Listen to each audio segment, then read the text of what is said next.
Hey everyone, welcome back. It's Joshua here, and today we're going to be looking at some progressions and some ideas that we can use in a church setting in the key of C minor. If you're stuck on what to play during an altar call, or when the preacher is preaching, speaking, or when the worship leader is going through a time of spontaneous worship, what to play when you're not actually singing, when there's not a song going on, what do you play in the background? If you're stuck, this is the video for you. We're in the key of C minor today. I know a lot of you play in the key of C minor. If you didn't know, this is the scale. C, D, E flat, F, G, A flat, B flat, and C.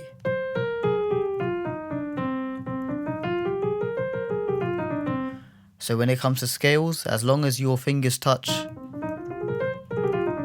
one of these notes within the scale, it's not going to sound odd. For example, if you go there, that's not in the scale. That's going to look odd in the song, unless there's a chord specifically for that note. But yeah. So let's look at the concept. Concept number one. It's going to sound like this.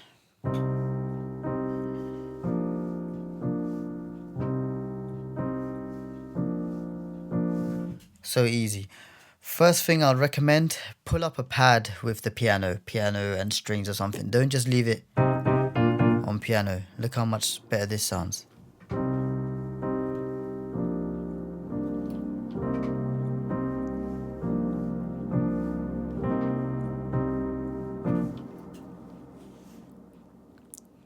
So this is the first concept that you guys can do.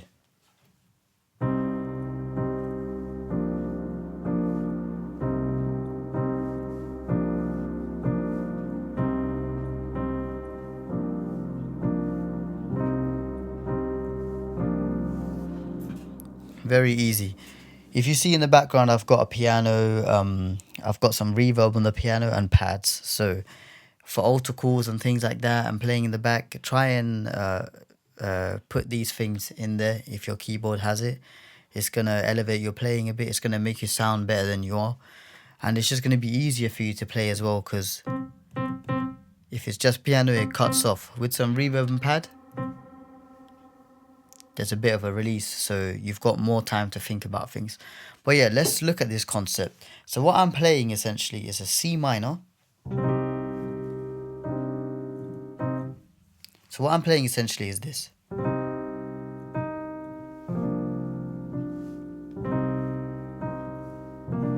So the first chord is going to be a C minor.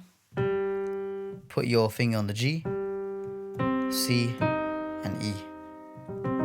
This is what they'll call the second inversion. If you didn't know, you can play each chord 3 different ways, yeah? Because there's 3 notes, and it's not always that you have to start on the note. For example, this is a C minor. If you start on the C, that's a root note. First inversion, second inversion. We're going to use the second inversion. And then in the left hand, I'm just going to do an octave, C and D, C and C. Get used to this. You can even start off like this. And then the second chord, if you see, I'm only using 2 chords for this concept. The second chord is going to be this. Again, second inversion. It's a B flat major, but starting on the F. But if you see my left hand, I'm doing the same thing. It gives you that C ninth. C ninth sus4. The concept is basically a B flat in the right hand, C on the left. Instead of doing this. Can you see the difference?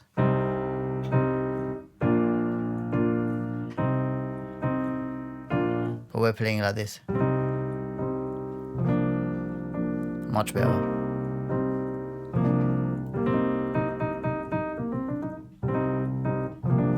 And yeah, once you add the pad and some reverb, it should sound like this.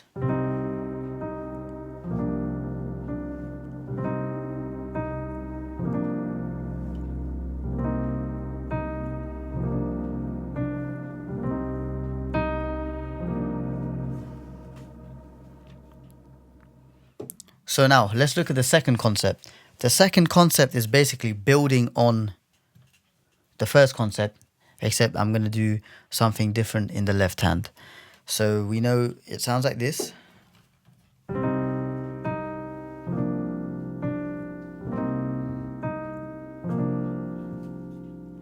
Now what I'm going to do is, the first half is going to be the same as the first half of the second concept is going to be the same as the first concept, except I'm going to do something different in the left hand. Watch.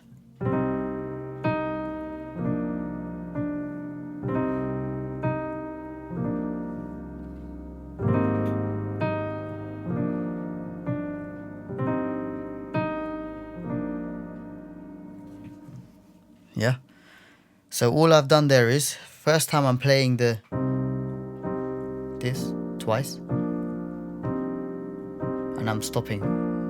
And then what I'm doing is, I'm going to do the same thing on the right hand, exactly the same, except I'm going to take this C note and go to the A flat. So watch this.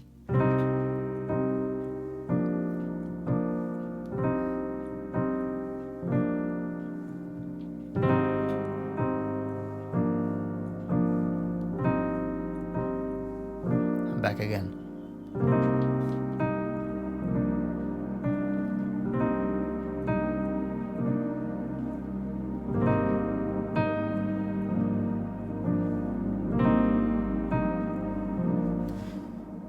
If you just want it to sound a little bit better, to spice up the playing, instead of going, you can kind of roll the chord in.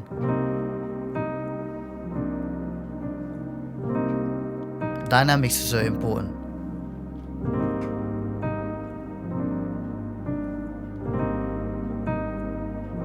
What I mean by dynamics is how hard and soft you play.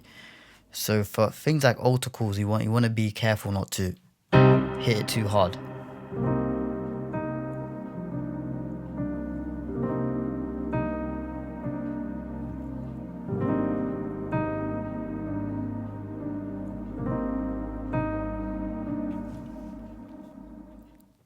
Now, the third concept. Third concept, again, I'm going to put the first and second concept together first, and then I'm going to do something different again in the left hand to make that third concept. And when it comes together, it sounds good. I'll play it for you first.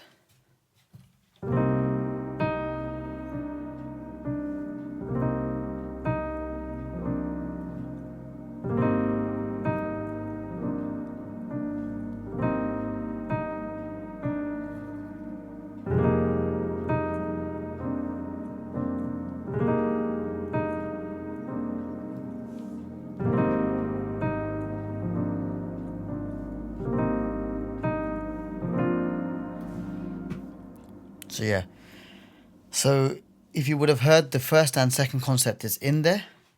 So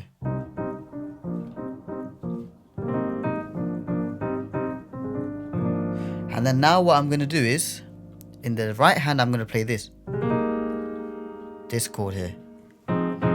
Essentially it's the F minor 7th, but I'm just going to add that G note in there, and I'm going to let the left hand do the F. So it looks like this: G, A flat, B flat, C, and E flat. Okay, all 5 fingers are used. And then in the left hand I'm going to play this. That's going to give us an F minor 11th. That's the 11th chord.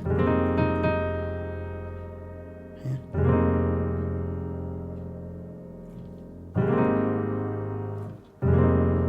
And then the second chord is going to be this. All I'm doing, keeping the right hand the same, I'm going to take this F back to the A flat. This is the A flat 9th chord.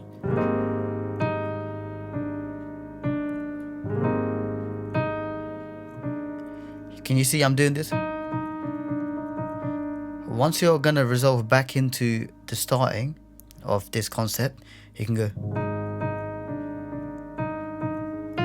You can do that. And then back.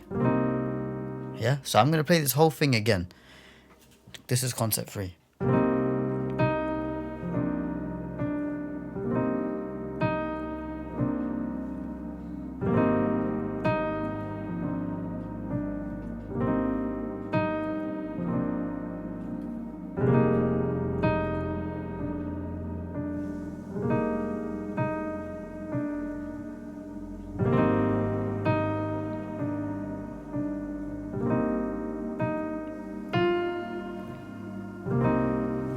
and so again. But yeah, guys, that's 3 concepts that you guys can use in the key of C minor. If you found this video useful, please let me know in the comments below. And please consider subscribing and liking the video, sharing the video to your friends and family. I shall see you in the next video. Thank you. See you soon.